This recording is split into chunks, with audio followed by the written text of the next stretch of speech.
ഒരു ടൂർണമെന്റിൽ 6 ടീമുകൾ ഉണ്ടെങ്കിൽ ആകെ എത്ര മത്സരങ്ങൾ ഉണ്ടാകും? അല്ലെങ്കിൽ ഒരു മീറ്റിംഗിൽ 6 പേരുണ്ടെങ്കിൽ തമ്മിൽ ഹസ്തദാനം ചെയ്താൽ ആകെ ഹസ്തദാനങ്ങളുടെ എണ്ണം എത്ര? ഈ 2 ചോദ്യങ്ങളും ഉത്തരത്തിലേക്ക് എത്തുന്നത് ഒരു വഴിയിലൂടെയാണ്. അതിനൊരു ഇക്വേഷൻ ഉണ്ട്, n×n-1/2. PSC പരീക്ഷയ്ക്ക് ആവർത്തിച്ചുകൊണ്ടിരിക്കുന്ന കണക്കിലെ ഒരു ഭാഗം തന്നെയാണിത്.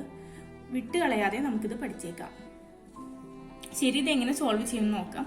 ഇക്വേഷൻ എന്ന് പറയുന്നത് n×n-1/2.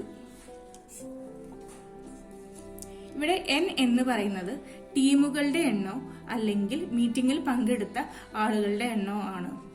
അപ്പൊ n=6. അപ്പൊ n-1 എന്ന് പറയുന്നത് 5 ആയിരിക്കുമല്ലോ. നമുക്ക് ഈ ഇക്വേഷനിൽ ഇട്ട് കൊടുക്കാം.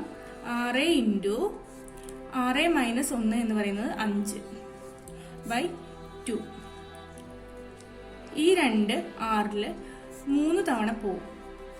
അപ്പം 3×5 = 15. 15 ഹസ്തദാനങ്ങൾ അല്ലെങ്കിൽ 15 മത്സരങ്ങളാണ് നടക്കുക.